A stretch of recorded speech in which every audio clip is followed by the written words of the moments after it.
What does adapting mean?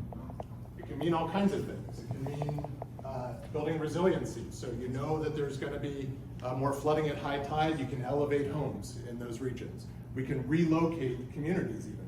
The great book I just read a little earlier this year called The Great Displacement that is talking about this in the United States. It gives wonderful stories about how there's already communities that are being moved. You know, it doesn't make the news, but there are people moving all over the place in pretty large scale already because of the consequences of climate change. This is a form of adaptation, the movement of communities. And it's not happening equitably, and there are all kinds of challenges there, but point is these things are happening. We can improve our response capacity. We know there's going to be stronger hurricanes. Let's make sure, you know, FEMA is well equipped to respond ahead of time, things like that. Make our infrastructure more resilient. All of these things, we have to do this. But you cannot adapt your way out of climate change.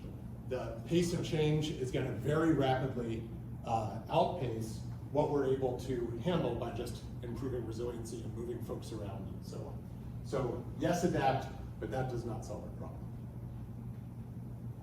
So next up is geoengineering. So first, the definition of geoengineering for folks who've not heard about it before. This is on purpose intervening with the entire planet's system. Now, to be clear, we have already geoengineered. That's what burning all that carbon dioxide, putting it into the atmosphere is. We didn't do it on purpose, but that's what happened. We changed the Earth's climate at a planetary scale already, right? That we geoengineered. But the idea of geoengineering, and the way the term is used, is trying to undo that by doing something else at large scale. Sounds crazy, but the situation is so bad that this is now being taken very seriously, actually. And there are a whole bunch of ideas that creative people have come up with for what we could do. And they basically fall into two buckets. The first bucket I want to address is trying to reflect sunlight. What leads to the greenhouse effect? It's the sunlight coming in, warming up the Earth, and then the carbon dioxide trapping it on the way out. If we reflect some of that sunlight back, we'll get less warming. Simple idea enough. And this is what's called solar geoengineering, and it's really about softening the link here. It's not doing anything about the carbon dioxide in the atmosphere, but you'll get less warming if you're successful at doing this for the same concentration of carbon dioxide. That's the idea. And the reason we may have to do this can be seen on this plot. So this is temperature over here. This is time. This line is the important line. I call it here the stabilization temperature. You cross that, you probably can't come back. So that's the object we have as a planet, is to not cross this line. We haven't crossed it yet. We're sitting over here, but we're going to approach it soon. And if we don't do anything whatsoever, we're in big trouble. We're going to blow past it, you know, by miles. The hope is that by doing lots of mitigation, which I'll get to a little bit later, we're going to be able to avoid this and come back down. The problem is that we're not going to come back down before we cross that line, even if we do aggressive mitigation. It's looking like there's no way to avoid that. Solar geoengineering is about this. It's about doing something to soften that warming effect temporarily until we can catch up with the clean energy transition and not cross that line. That's why people are taking it seriously now. It's not meant to be a permanent solution. It's that we waited too long to do something, and now we don't really have a choice. We're going to need to do this just to buy some time, probably. Now, it's going to be a challenge, and it's going to have to be done at a huge scale. One of the most common strategies that's talked about is to put aerosols into the atmosphere. This phenomenon can be observed whenever there's a volcanic eruption. Volcanoes put lots of aerosols naturally up into the atmosphere, and you can actually see a planetary cooling effect when there's major volcanic eruptions because of that phenomenon. The idea here is just, we do that. We fly planes or use machines that launch large amounts of aerosols into the atmosphere. That leads to a reflection of sunlight. You get a cooling effect. It's not permanent. Those aerosols ultimately settle just like they do after a volcanic eruption.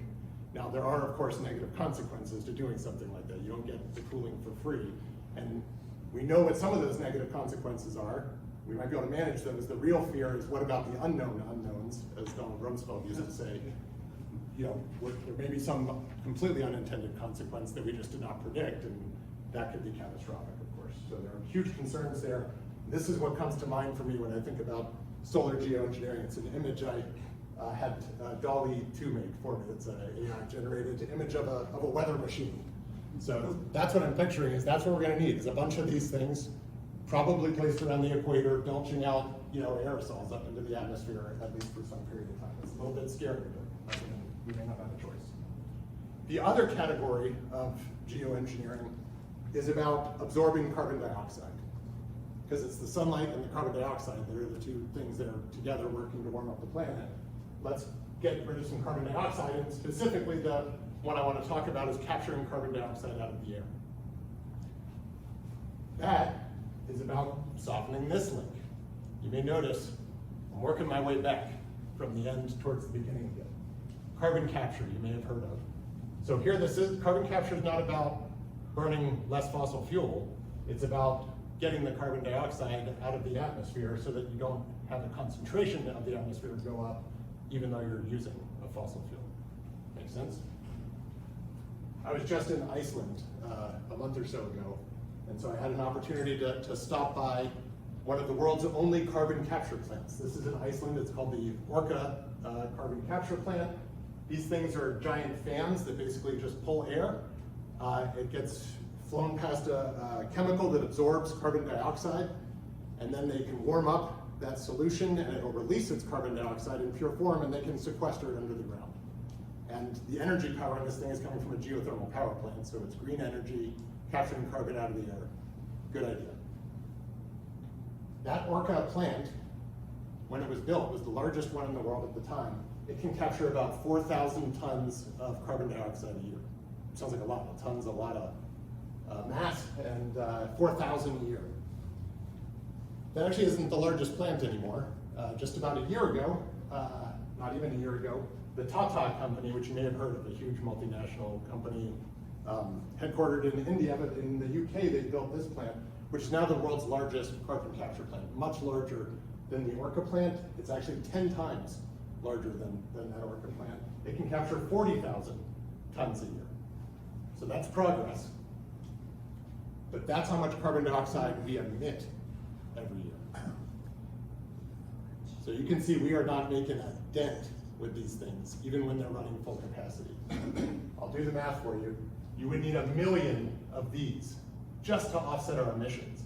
That's not even talking about drawing down the carbon dioxide that's already in the atmosphere, which is already too much. So that cannot be the panacea solution to our problems. We are not going to build 1 million of these. Just to give you a sense, power plants, another kind of big scale thing that we do, there's about 60,000 of those around the world, not 1 million. So not realistic to expect we're gonna just do air capture and get out of this problem. So I like this picture when thinking about challenges related to climate change. See this guy, the irony had to have been recognized when this guy hit underpass. Nothing here is gonna be easy. So what about that circle that's left? Mitigation. And this is all about reducing emissions, which is going back to the source of the problem here.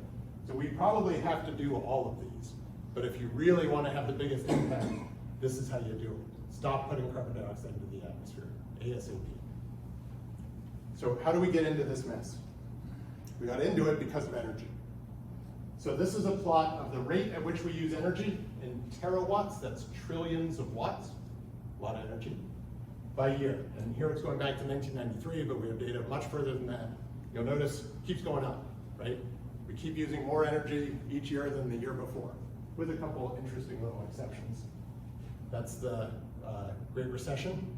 So you can see the connection between economic activity and energy use very directly. There's COVID-19 right there. Again, depression of economic activity leads to less energy use, but of course those are blips in time, right? It just jumps right back onto the trend again once everything gets back to normal. Now these are data up through 2020, and it's a projection going forward, but the projection is pretty broadly agreed upon. That's a consensus view. We are going to continue using more energy every year for the foreseeable future, certainly through the end of the century. Now, the 3 shades of gray here are the fossil fuels: coal, oil, natural gas. And you'll notice they're dominating our energy mix, today. That's probably not news for you guys. But what may be news for you is this projection. This is, not only are we still going to be dominated by fossil fuels according to this projection by the year 2050, but it's actually an increase in the use of fossil fuels, not a decrease. This is not reducing emissions, this is increasing emissions is the pathway that we're on. That cannot be the energy mix out here in the year 2050. That green part, renewables, and the pink or purple, however you see that, nuclear, those are very low carbon sources. Those need to be a much bigger slice of the pie than they're shown here. Something like 20 terawatts out of the 30 plus terawatts that we're going to need in 2050 have to be coming from those sources. Ideally, it would be all of it. I'm just not sure it's realistic for it to be all of it on that type of a time frame. So where can we get all that energy from? That's a lot of energy. So these are boxes that I've scaled to represent how much energy you ever could feasibly get from these different sources. There are limits to how much energy you can get from different energy sources. They're not all created the same. You could get all of our energy in 2050 from fossil fuels. There's plenty of coal and oil and natural gas out there. You know, that whole end of oil thing that, you know, especially the older folks in the room have certainly heard a lot about. That used to be news. There's no end of oil or coal or natural gas in any of our lifetimes. We could power the whole planet on it, but we can't because of climate change.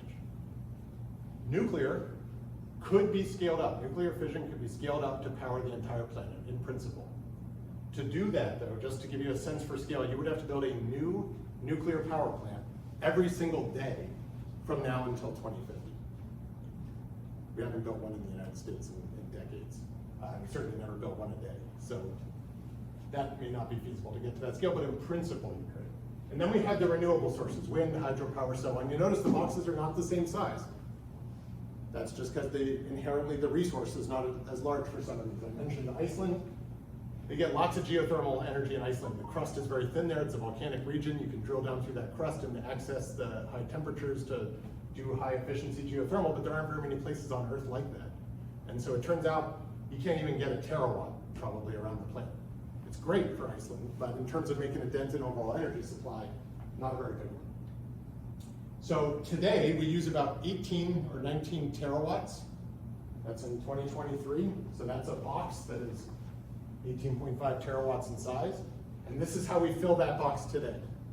So again, just another way of showing the data from the previous slide, dominated by fossil fuels, all this gray here, with relatively small contributions from all these other energy sources. But, you know, today is what it is. We can't change today. That's what we have. I have a 20-year-old son. What about when he's middle-aged, out in the year 2050, when we're going to need a lot more energy?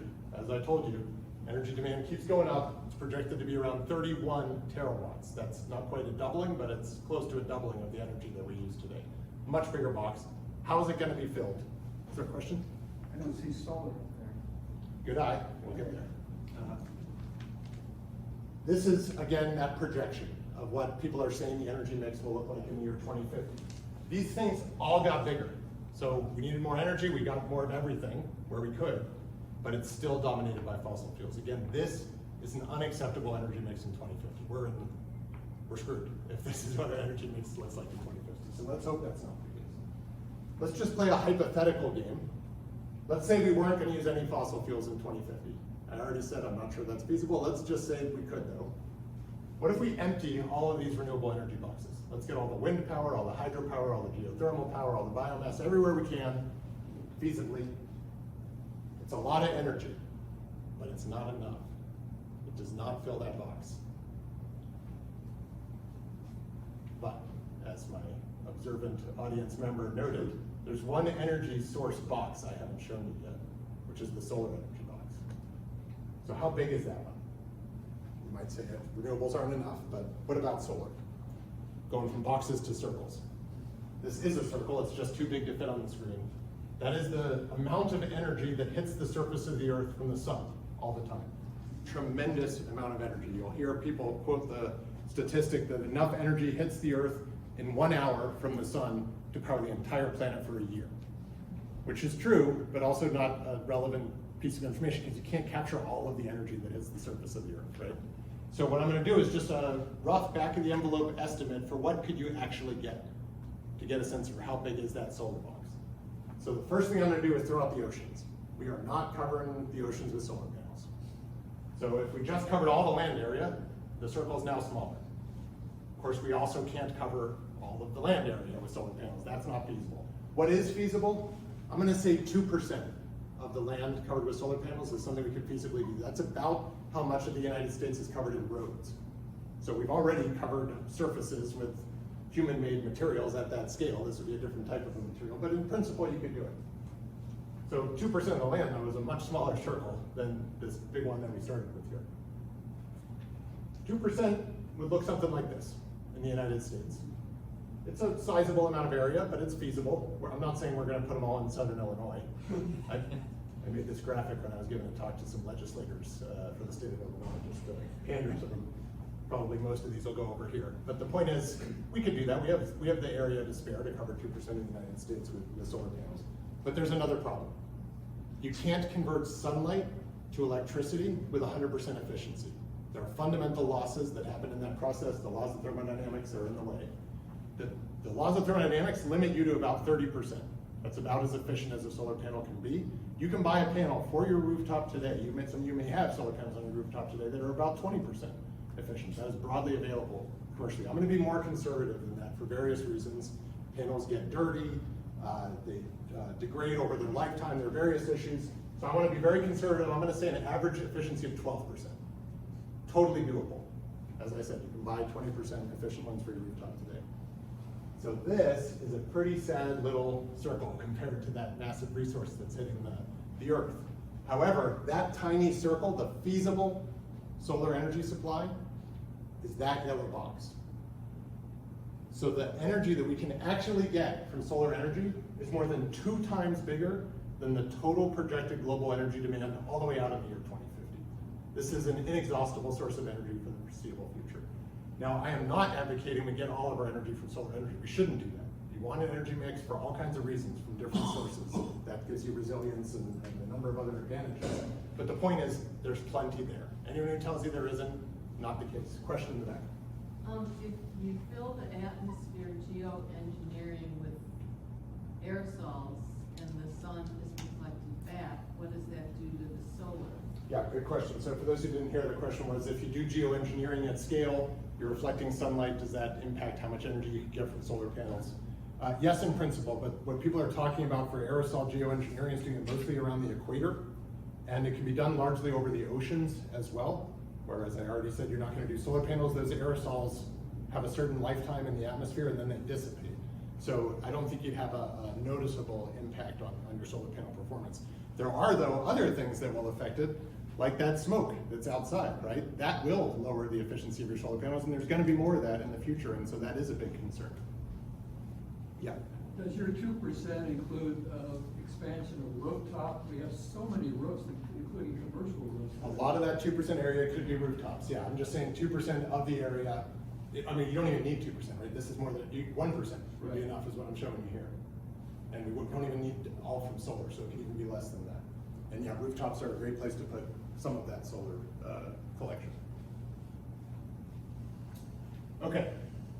You might be saying, all right, well, solar energy is great, but isn't it expensive? It used to be. So this is how much you had to pay for a solar panel for 1 watt. How many dollars did you have to spend to get 1 watt of power out of your solar panels? Back in the 1970s, you had to be quite the tree hugger to buy solar panels. They were very expensive. But this has gotten so much cheaper. In the back, you probably can't even see the little yellow bars over here. It's now under $1 a watt for solar panels out on the market. Super cheap these days. Same is true for wind. Wind used to be incredibly expensive as an energy source. Those prices have plummeted as we figure out how to do it at a larger scale and increase the efficiency. And in fact, a lot of people don't realize, and this isn't even just this year, it's been 5 or 6 years that solar and wind have been the cheapest electricity sources out there on the market. So it doesn't matter if you don't care about climate change, you just want electricity. This is the cheapest way to get electricity now. Question? Why did the price go down so dramatically? Lots of reasons. So for wind turbines, I mean, part of it is economies of scale. As we do more of something, prices tend to drop as you figure out how to just do more of it in large factories. But wind turbines have gotten much, much larger. So a single wind turbine can produce way more power than it used to. And so the costs associated with the permitting and so on are kind of fixed, but you're getting a lot more energy out, and so that's going to lower your price. Solar panel efficiencies have gone up, also economies of scale, permitting reform, a whole bunch of reasons why the prices have come down on these. Lifetimes have gone up on the panels too. Okay. You might say, oh, but there's another problem. Solar and wind energy aren't reliable. What about when it's cloudy or smoky, or the wind isn't blowing, or it's nighttime? So that is a problem for the solar panels on your house if you don't want to be on the grid. Because, you know, when the clouds go over your house, you're not producing power. And you can see that. These are power outputs through the course of a day of solar farms. These ones happen to be in California. And if you just take one of these dashed lines, you can see it's pretty jumpy. As clouds are moving over that solar array, the power jumps up and down. That's a real problem for grid operators, to have this production jumping up and down like that. But what if you connect on the grid this solar array with this solar array, and the clouds are there, but they're not here, right? And so you put those two together, and that smooths it out a little. Now let's take a third solar farm over here, and a fourth, and a fifth, and a sixth, and you connect them all together, and what you get is that nice, smooth orange curve, which is just the sun rising and setting. And so that variability is not really an issue once you integrate all of these things together in an intelligent grid. Now, we can do that in a region like Southern California, a relatively small region. The grid today can't do that over very large regions. And so another thing we're going to need to invest in to make this work is more transmission infrastructure. Those high voltage power lines that you see as you go on road trips, we need a bunch more of those to move lots of power between these different energy systems to accommodate all that variability, and to move power from places where it's really sunny or really windy to parts of the country where the people are. Another challenge with solar, as you have more of it, gets worse. So this is a plot through the course of a typical day of electricity demand on the grid.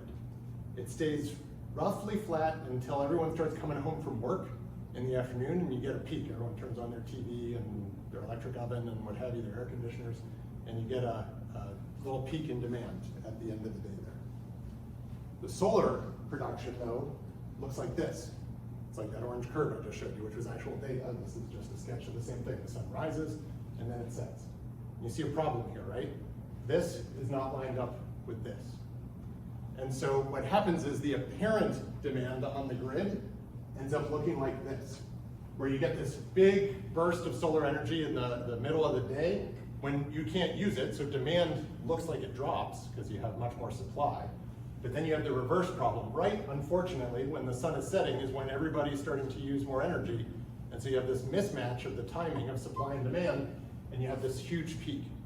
That is a nightmare for people who operate the grid. There's even a name for it. It's so problematic. It's called the duck curve. I don't know who named it, but if you squint your eyes, it looks a little bit like the profile of a duck. That's why it's called the duck curve. And in California, actually, this is starting to get so problematic that this is dipping deeper, and they're starting to call it the canyon. It's no longer the duck curve because it's so sharp it doesn't even look like a duck anymore.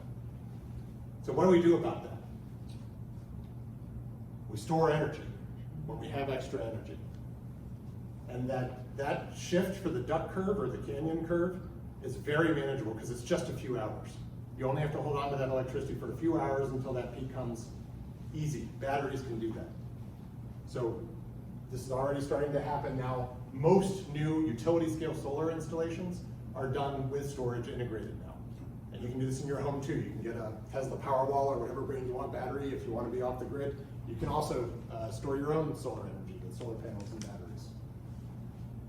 There are lots of other ways to store energy though beyond batteries, and some of them can store it for much longer periods of time than lithium-ion batteries can. Lithium-ion batteries are good for kind of that 4 or 5 hours max. That's kind of what's realistic to store with those. What about nighttime? What about winter, right? So we do need different storage technologies. The Department of Energy just did a report, you can find this for free online if you're interested, that plots out how to commercialize so-called long duration energy storage, how to deal with this, and how to get there to what they call commercial liftoff by 2035. That's pretty soon. But some of the other ways you can store energy is compressing air. You basically take that extra energy, compress air in a big cylinder, and then you can turn a turbine with that air later to generate electricity. You can store that for a long time. This is called the biggest battery in the world. This is the Bath pumping station at the border of Virginia and Maryland, I think it is, where there's basically a reservoir and a hydropower plant and a lower reservoir. So they can let water run down through the hydropower plant and produce electricity. And then when there's extra electricity, you just pump the water back up again. And it'll just sit there, and then you can run it back when you want it. So it's a way to store energy, just pumping water to a higher elevation. Great way to store energy. Now there's only a few places where it makes sense. You need the right topography and water source and so on, but it'll be part of the solution. Another thing you can do is thermal storage. So the sun can produce not only electrons, electricity, it can also give you heat, as we all experience when we're outside on a hot day. You can store that thermal energy and then use it to generate power later. And you know you can hold on to thermal energy, it's just need a really good coffee thermos, right? Big one. But you can hold on to really hot fluid for a long time. They generally use molten salts, not water or coffee, because they can hold a lot of heat and they can get very high temperature and then generate power later. You can also make chemicals. You can do chemistry. Create something like ammonia, which is a chemical fuel. You can store it indefinitely in tanks and then burn it later to get out your power. Okay, so looking rosy from a technology standpoint by buying all these renewables together, integrating storage. However, it doesn't get us all the way there. This is where greenhouse gas emissions come from in the United States. Globally, it looks a little bit different, but roughly the same idea. And all that stuff I just talked about is gonna make a huge difference here. Electricity production. You know, replacing all those fossil fuel plants as rapidly as possible and not building new fossil fuel plants as we're using more and more energy. This whole orange pie slice is hopefully gonna get decarbonized. Transportation is the second biggest one up here, and it's gonna help us there too a little bit. Because as more and more of us drive electric vehicles, as long as the electricity is coming from a low carbon source, you've also decarbonized part of your transportation sector. But of course, there are other parts of the transportation sector. There are big heavy duty road vehicles, there's marine vehicles, there's rail, there's air. None of those things are gonna run on batteries anytime soon. You will not fly a 747 on a battery anytime soon. So we're gonna need another solution for all these other pieces of the transportation sector. And what about all of those? Right, that's a lot of carbon emissions. What are we gonna do over there? So one thing that we can all do is try and look at the other side of the equation, back to supply and demand. We can try and soften that growth in energy demand or in carbon emissions concomitantly. Now, this axis is the scale of the impact that you can have by making some kind of a change on the demand side. This axis is a little bit arbitrary. This is my take on how difficult these different things are to do. Your take may be totally different. You may love eating vegan, and please do. That's great for the planet and for other things. It'd be hard for me to be vegan, so I consider that difficult.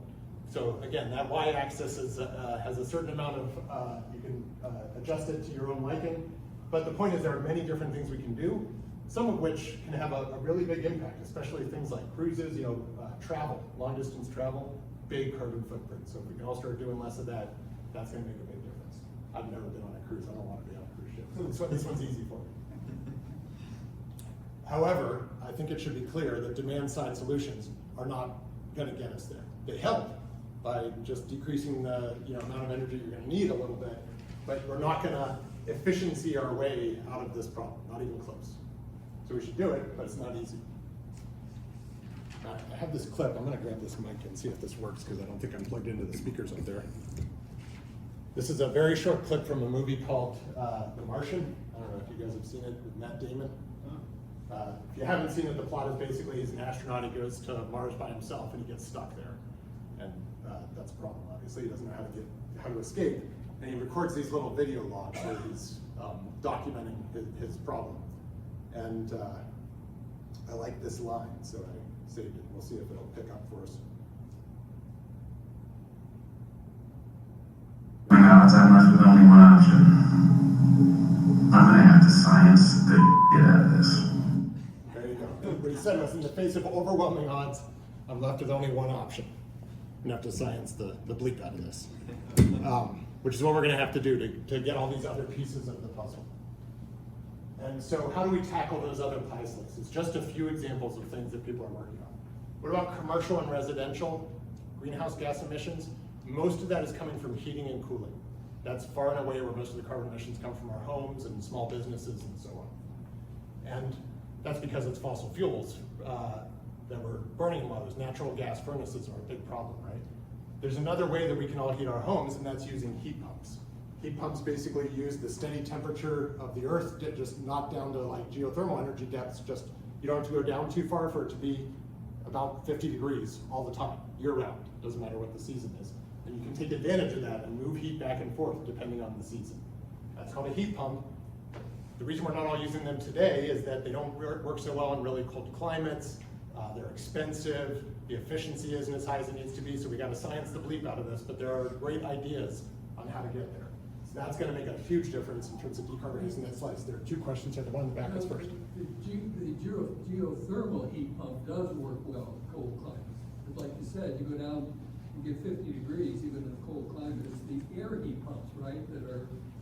So yes and no. So first of all, I should have the disclaimer, I'm not a heat pump expert, so I don't know, I can't tell you about the intricate engineering of the systems, but there are people who work with me who are heat pump experts, and none of the technologies on the market will work in the very cold climates, is my understanding. So, northern Canada type climates.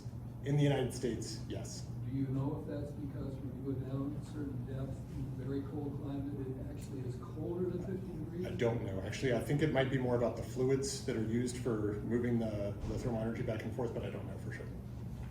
There was actually, okay, yes. Currently, heat pumps are efficient to -4 degrees. -4, okay, yeah, which isn't everywhere, right, in winter. -40? -4. 4, right, yeah, thank you. 4 degrees below zero. Right. However, Right, which doesn't cover everywhere in cold climates, that's the point. Industry, where are the carbon emissions in industry coming from? One of the huge ones is steel. Steel production is a massive carbon emitter, and that's because it's a very high temperature process, and that comes from burning fossil fuels now.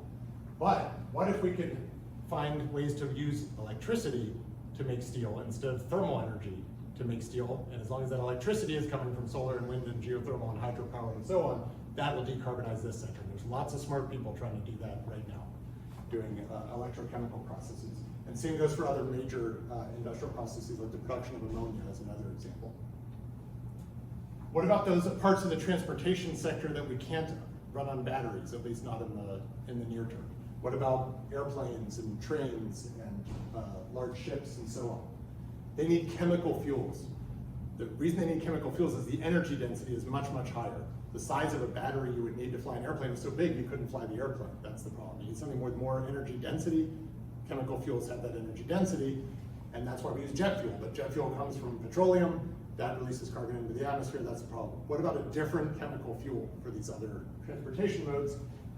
Hydrogen is a great one. Ammonia, which I've mentioned several times, is another one. Those are two that are popular. Biofuels is another route, so-called sustainable aviation fuels.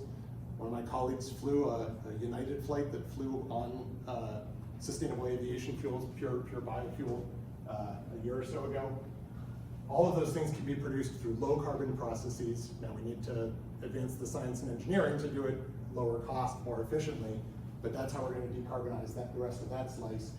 And then another really big one, I mentioned steel and ammonia. Industrially, cement is the other biggie, kind of elephant in the room. Huge carbon emissions associated with the production of cement, and a lot of smart people are working on this one as well, how to get the carbon out of that.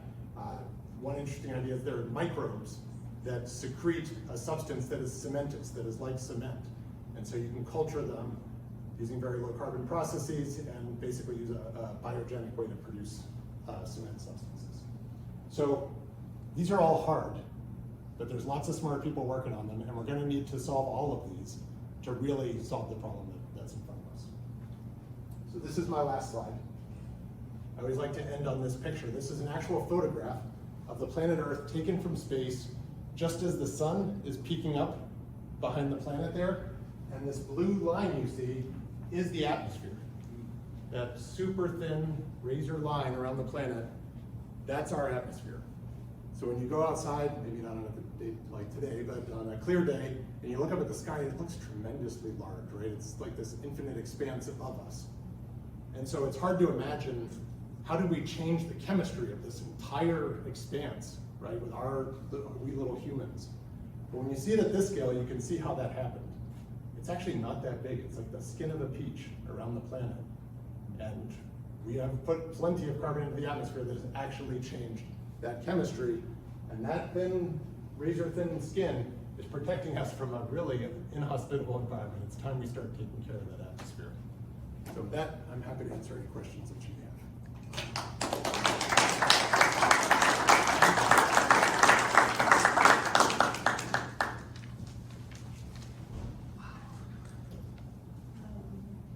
Before we start Q&A, David?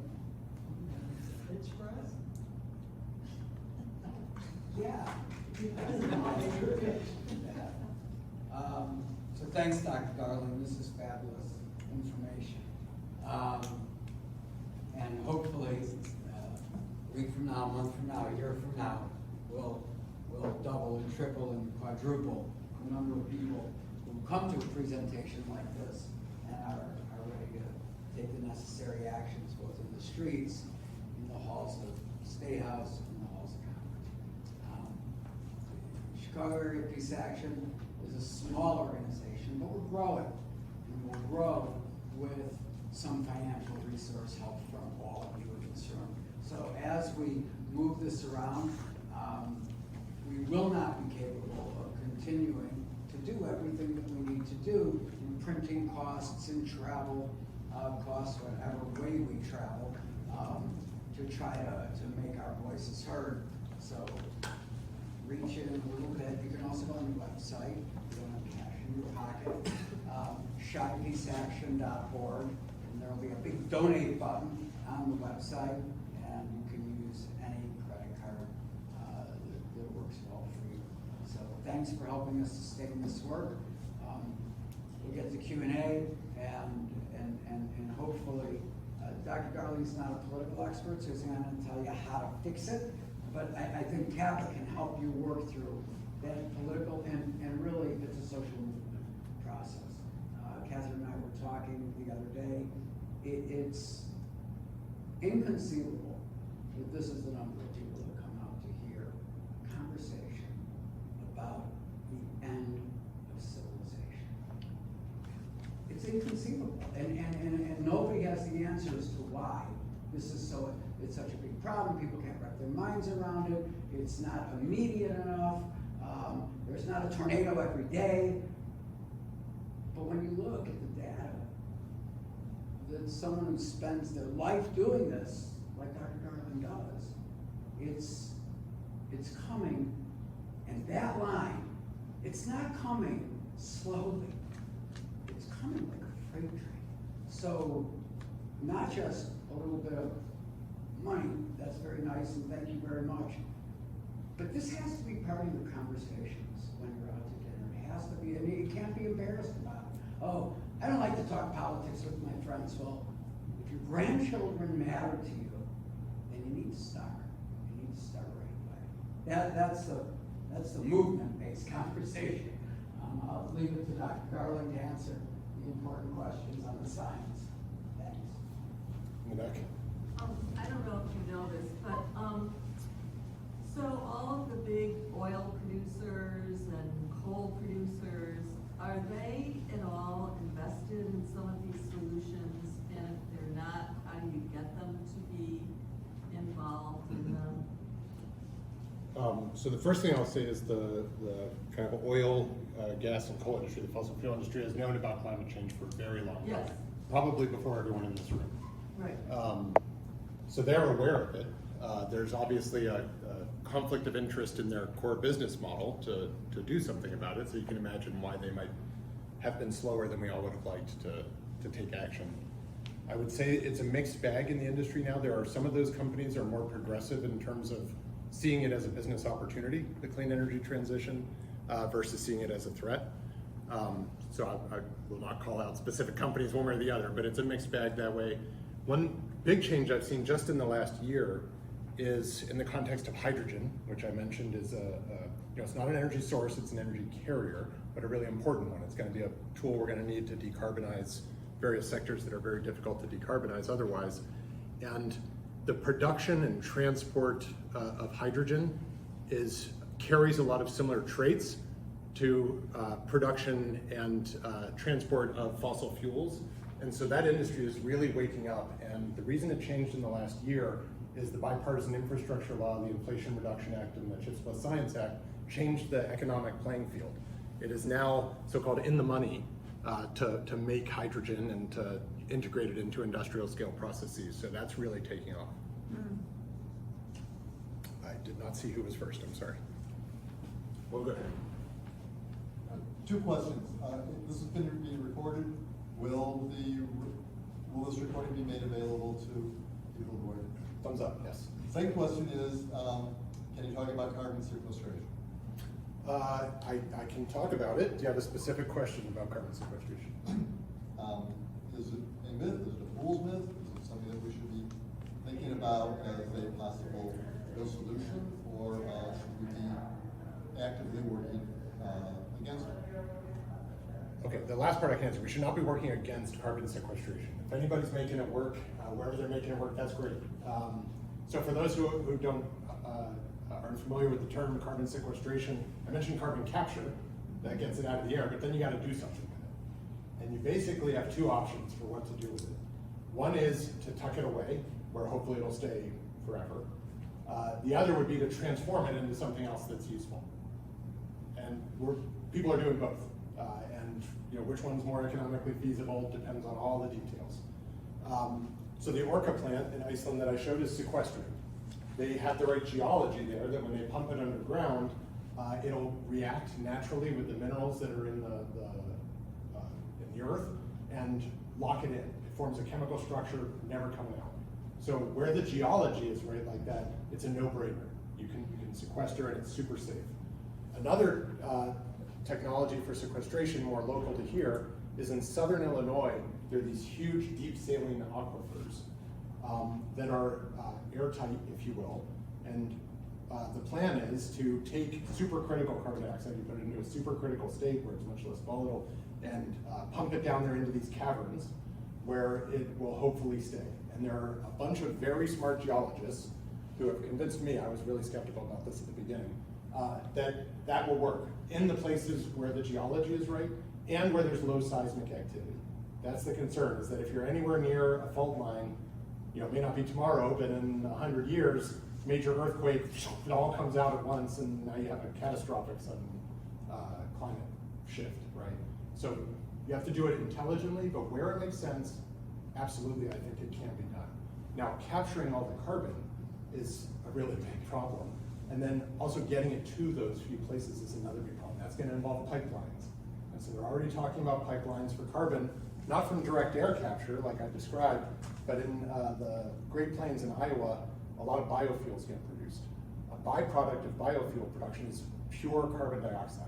It's carbon dioxide and water, but the water is easy to get out, and then you have a very pure stream, like 99% carbon dioxide. So much, it's all already captured. You don't have to do all the work of getting that dilute carbon dioxide out of the atmosphere.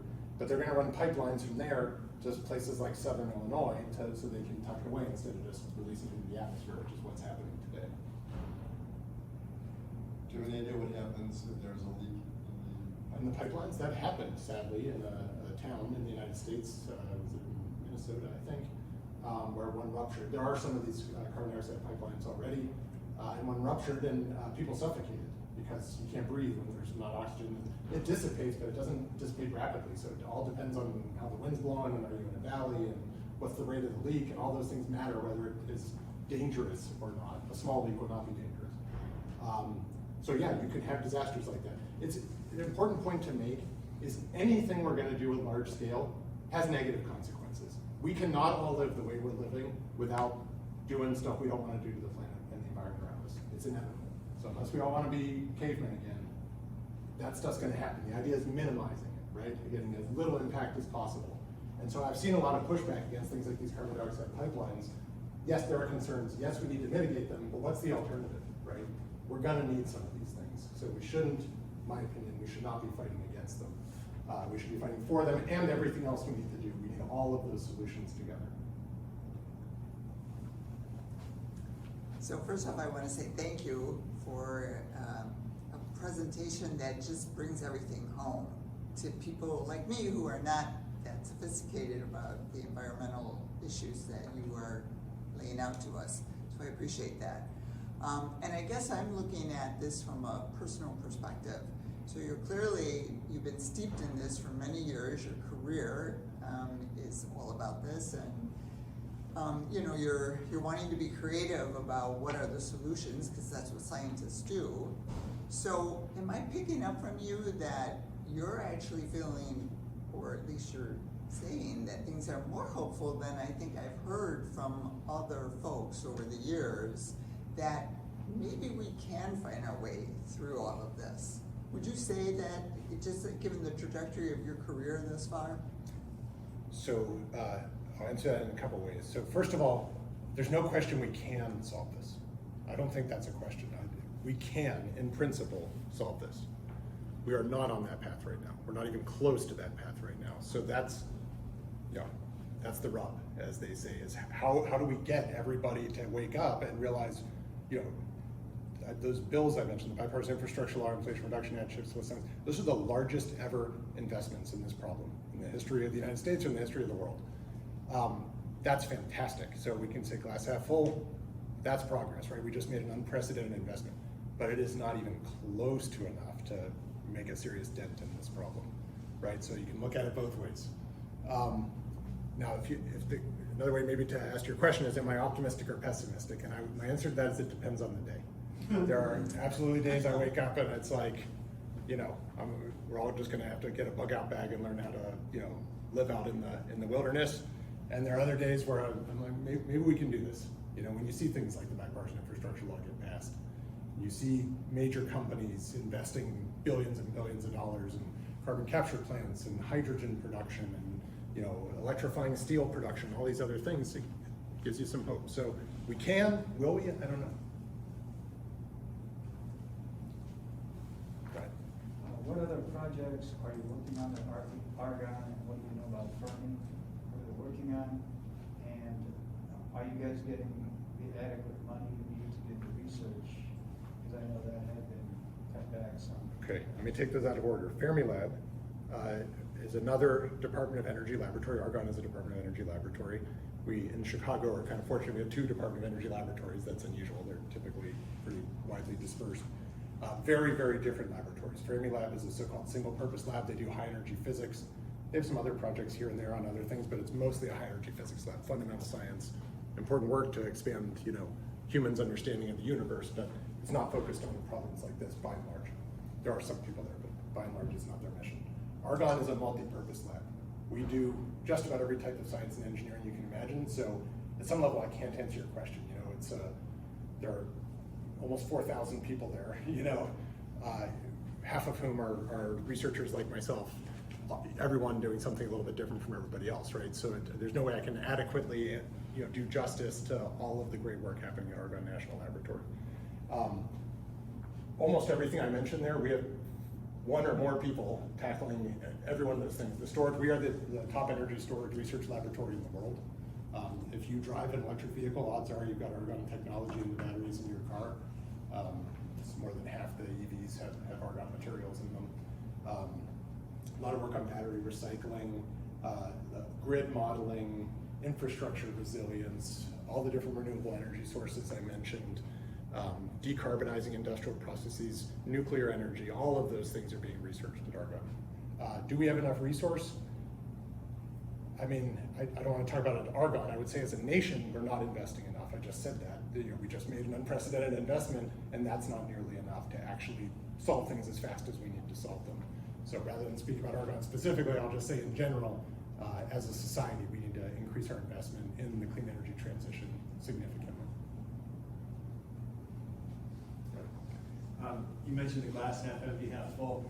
Is it worth, sort of a downer question here, but is it worth talking about tipping points like permafrost releasing methane and melting ice repercussions of that, or is that too sad of a topic? It is a sad but important topic to address, or the tipping points, and that stabilization temperature line that was on that plot I showed is related to those. There are certain phenomena that are irreversible.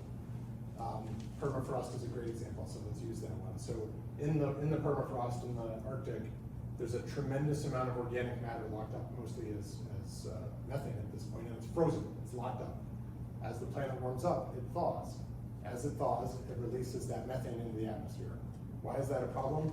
Methane is a greenhouse gas, and it's actually a much more powerful greenhouse gas than carbon dioxide, many times more powerful. So one molecule of methane, way worse than one molecule of carbon dioxide in the atmosphere. It doesn't live as long as the carbon dioxide in the atmosphere, but it lives long enough to cause plenty of problems. So now what happens is you thaw it a little bit, methane gets released, that leads to warming, that thaws more, releases more methane, and it feeds on itself, and ultimately it's all out. And you can't put that genie back in the bottle, or the cat back in the bag, I don't know what the right metaphor is here. That methane cannot be put back into the permafrost, and so that's one of these tipping points that's really alarming, is once it starts running away, we can't stop it anymore. And there are other examples of that are indeed scary. Let's go to the back here. Yeah, you. Excuse me, would you please address the big elephant in the room, nuclear energy, and all the issues that people worry about that? And another one I just thought of when you talked about the methane being released from up in the northern area. Do you think we could ever start working with countries like Russia and the other northern countries to cooperate on this issue instead of looking for ways to destroy each other? So the thing about greenhouse gases is it doesn't matter where they're emitted from.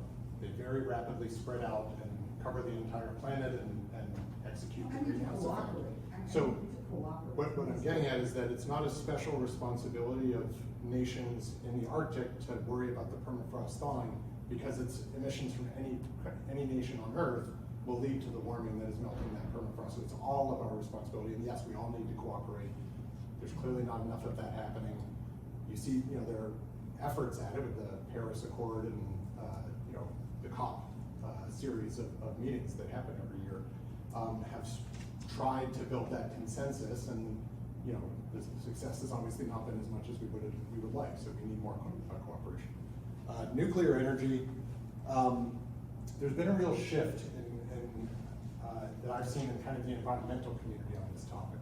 So, in the era of 3 Mile Island, and maybe more recently Fukushima in Japan, where you see these disasters happen, you see some of the significant downsides of nuclear and the negative environmental impacts of those, and so a lot of pushback against nuclear energy comes from the environmental community. But more and more segments of the environmental community are recognizing that to get all the energy we're going to need, and to make sure that we have a stable grid, nuclear is going to have to be part of the mix. And the debate comes in how big is that part? And that's a debate. There are very smart people, arguing through quite a large range there. Now, I will say that today's nuclear technology is not the nuclear technology that you want to use as you rapidly grow it. It's too inefficient in its use of the fuel. The waste is too large a volume and has too long a lifetime. The proliferation concerns are an issue in terms of bad actors getting their hands on the materials. I've got a lot of colleagues who work in that domain too, trying to prevent that from happening.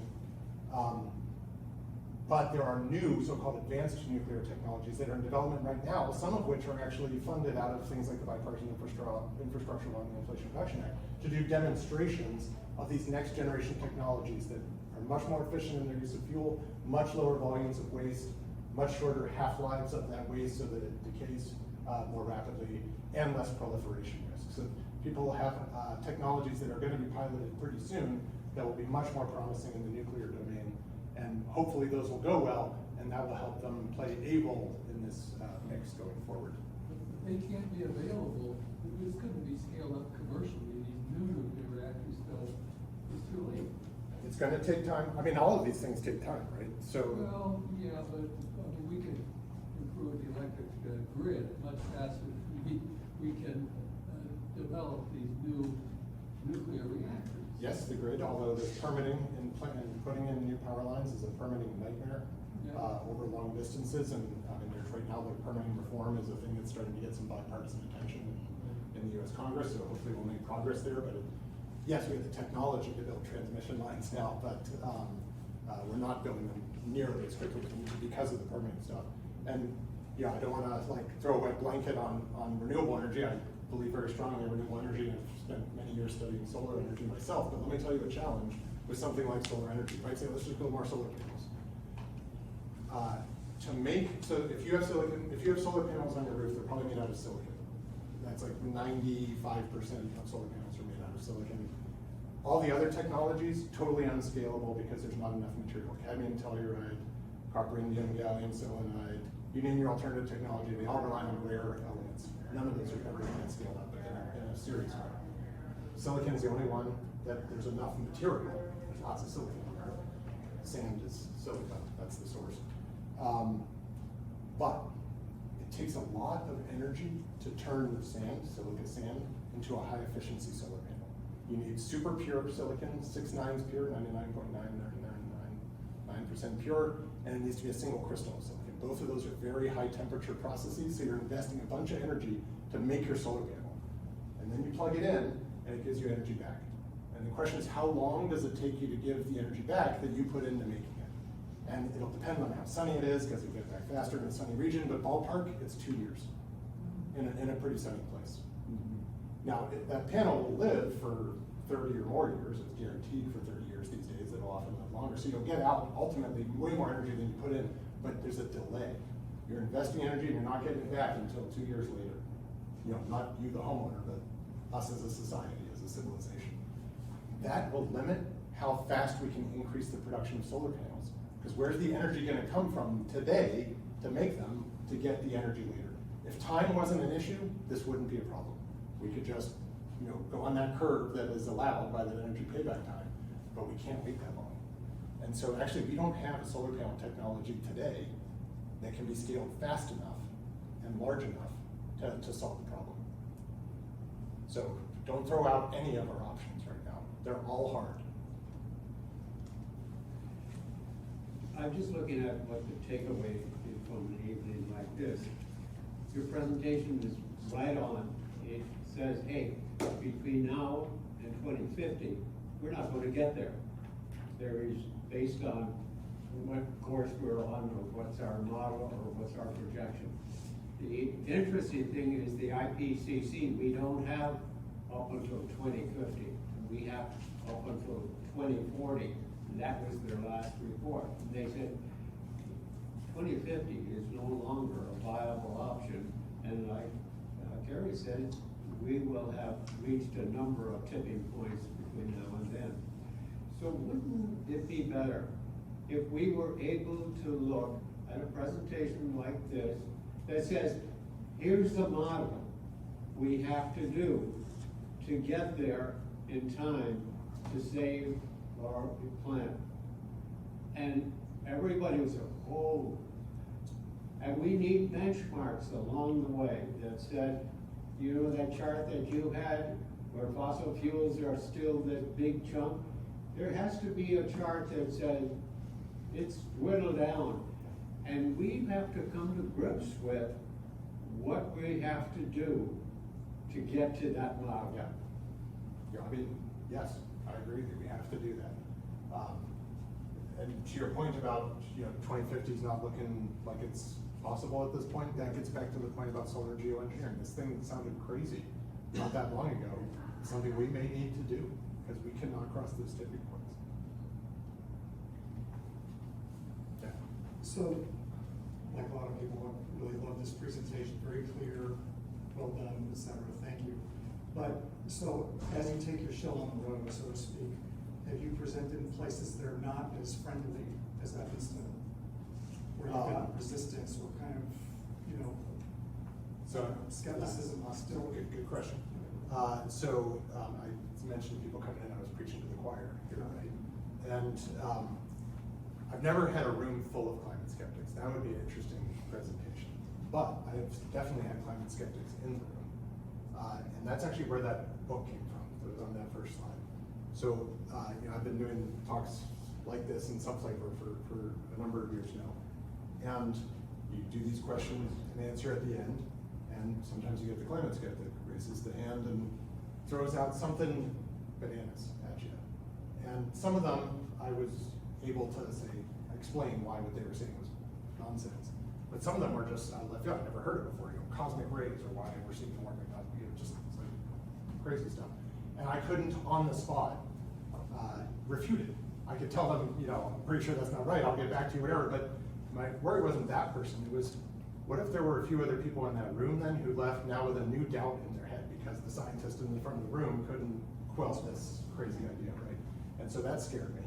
And so I just started reading like a maniac all these crazy skeptic myths, the cosmic rays, all of them. Just did a deep dive on that, and taught myself what are the scientific arguments why they're all nonsense, because of course they are all nonsense, but I equipped myself with that information so the next time that happened I'd be ready. After having done all that work, I thought this would be, I don't want everyone to have to do the crazy deep dive into the nonsense. So with a climate scientist friend of mine, colleague at Argonne, we wrote a book that basically goes through all the myths and explains in layman's terms, you don't have to be a scientist, what the argument is for why it's nonsense. And that was the answer to that. So yes, I've had skeptics in the room, and that actually led to what is hopefully a little bit of a help. Are there similarities between places where you run into the skeptics? It's never been a large, it's usually a couple of people in the room, because are you going to come to the talk if, you're not going to fill the room with climate skeptics when it's talking about climate change, just don't come. Now, maybe there's another twist on your question is how do we make the changes we need to make when there is a significant fraction of our society that isn't on board? The good news in the long term is that the trends are in the right direction. So surveys show that over time, more and more people are accepting that climate change is real and that it's caused by humans. Sort of the two main things that we need everyone to agree on. But it's not changing fast enough. And, I'm a scientist, I'm not a psychologist or a sociologist or whatever types of expertise you need to, marketer, the types of expertise you need to really change minds rapidly. Hopefully all of you have skills in that domain and can help. The problem is not the crazies. I know there's some of them, but I think there are far more people who believe in climate, in global warming, but are indifferent. They're not doing what they need to do. I think that's a much larger group than those that actually today question. Yeah, it is the skeptic. It's not a monolithic community of skeptics. There are 1,000 different flavors of people who are not on board that we need to really do something in a big scale. Yeah, the sort of wild idea, conspiracy theorist ones are probably bordering on a lost cause, right? Maybe we shouldn't even try, because you can tell them the facts and it won't matter, right? So maybe not a good use of our energy when time is of the essence. You're right, there are people though who maybe, are reasonable and when presented with the facts will be swayed. Now, the truth is though that fixing this stuff is hard and expensive. Now, it's gonna be cheaper than if we don't fix it, which is a good argument to make to people. But it's not an argument you can make in 30 seconds, and so that's a big challenge. There's a whole bunch of hands. Let's go way in the back. So many of us in the room here probably have either gas forced air furnaces, or I recently bought a house that has a boiler, that is run by gas. How are we gonna do those conversions of all of these massive things that we're using to warm our homes, to convert to electricity or something else when there are these massive machines? It's a great question, and one of the most powerful tools we have for that are incentives. Government, tax, or other incentives that lower the financial burden on the homeowner and spread that cost out among everybody, right? To incentivize people to do it. You see plenty of examples of that recently. There's an EV tax credit that just came in through the bipartisan infrastructure law, so you get whatever it is, $7,000, which is pretty significant money back if you buy an EV. So those types of incentives can be a powerful tool. And the truth is, you actually don't want to wait in most cases till the end of the service life on a lot of these old ones, because that's too long. You can't wait. The darn things are made too well. And so if we wait until all of the, natural gas fed HVAC systems are just going to be replaced anyway, and replace them then, that's too late. So we actually have to rip out functioning systems, essentially, and replace them with ones that are running on green electricity. Are they being created, I guess is my question. Yeah, so you can have, a gentleman here probably knows more about heat pumps than I do. You can get a heat pump for your home now. It will absolutely work. It'll probably be expensive, and it won't be as efficient as we'd like it to be. So that's why there's more science and engineering to do, is to develop, the next generation technology. But there are commercially available ones today, absolutely. I'm really sorry, but Carrie just reminded me that the library might just kick us out at 8 o'clock, which is about 8 minutes. So I want to thank you very much for coming up and doing this, and I want to thank Carrie for putting it together. It takes lots of calls and emails to pull something like this together. And if any of you are interested, we're always interested in having you as a CAPA member. If you're a CAPA member, Chicago Area Peace Action, you will get emails about upcoming programs. You'll also get emails to sign petitions, to sign letters to legislators, and also to sign witness slips. Right now, the EPA had a hearing in Chicago today on coal ash, and I got the link, and I'll be sending it out to the people on the climate group, because we will, those of us who couldn't be at that hearing to testify, there's two options coming up. One is an online testimony, and one is a written testimony. So if you're on our list, you'll get those emails, and it usually takes no more than 3-4 minutes to fill out a witness slip. And those get counted, they get recorded and counted. So when I listen to Dr. Darling, and I think our job is to work with our congresspeople and just keep pushing. I think my favorite word, I think, is perseverance. We just have to keep pushing on our issues. We have to keep hitting them over the head. I pay your salary. I'm going to call you and tell you I'm concerned about this, and then I'm going to get 20 people that I know to call you too. Because if they get 1 or 2 calls, no big deal. If they get 10 or 20, they start to, what's going on out there in my district? If they get 50, you better believe they start to look into the issue. So we believe that numbers are important and that persistence is important, and we hope you'll join us. Thank you so much.